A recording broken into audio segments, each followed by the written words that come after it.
బక్రీద్ పండుగ సందర్భంగా స్థానిక పడమర వీధి పాలతూము సెంటర్లో ఉన్న మసీదులో నగరపాలక సంస్థ కోఆప్షన్ సభ్యులు ఎస్ఎంఆర్ పెదబాబు నమాజ్లో పాల్గొన్నారు. ఈ సందర్భంగా ఆయన మాట్లాడుతూ నగర ప్రజలందరికీ బక్రీద్ శుభాకాంక్షలు తెలిపారు. మసీద్ సభ్యులను ఉద్దేశించి పెదబాబు మాట్లాడుతూ నగరంలోని పలు మసీదుల అభివృద్ధికి తన వంతు సహాయ సహకారాలు అందిస్తానని అన్నారు. పాలతూం సెంటర్ మసీదుకు మెయిన్ బజార్లో ఉన్న షాపు శిథిలావస్థలో ఉందని, ఆ షాపును పునర్నిర్మించడానికి తాను సహకరిస్తానని తెలిపారు. అలాగే నగరంలోని కబ్రస్థాన్లు అభివృద్ధి చేస్తామని అన్నారు. ఈ సందర్భంగా పలువురు మసీదు పెద్దలు, సభ్యులు ఎస్ఎంఆర్ పెదబాబుని అభినందించారు.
మా మసీదు పెద్దలకి, మా నగర పెద్దలకి అందరికీ బక్రీద్ ఈద్ శుభాకాంక్షలు తెలియజేస్తున్నాను.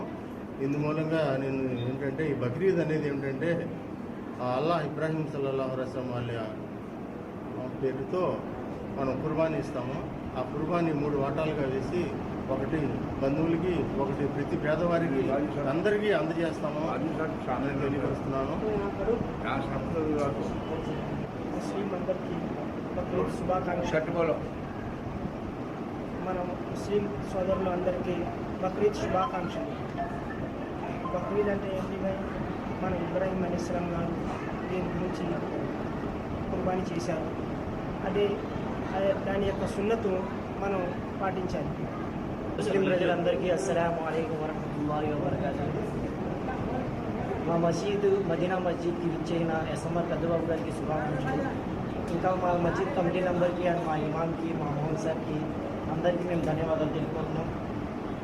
మసీద్ తరపు నుంచి చేసిన కమిటీ ప్లేస్ చేయడం, ఇంప్రూవ్మెంట్ చాలా బాగుంది. సో ఈ బక్రీద్ అనే పండగ ఏంటంటే, మా ఇబ్రాహీం అలైహిస్సలాం తన కొడుకుని కుర్బానీ అంటే ఆ దేవుడు ఆజ్ఞయించడం మూలంగా ఇబ్రాహీం అలైహిస్సలాం తన కొడుకుని బలి ఇవ్వడానికి కోరుకుంటారు. దేవుడు అంటే ఒక పరీక్ష పెడతారనమాట. ఆ పరీక్షలో మా ఇబ్రాహీం అలైహిస్సలాం ఆయన నెగ్గుతారు. ఆ నగ్గడం మూలంగా మేము ఈ బక్రీద్ పండుగ వేడుకలు జరుపుకుంటాం.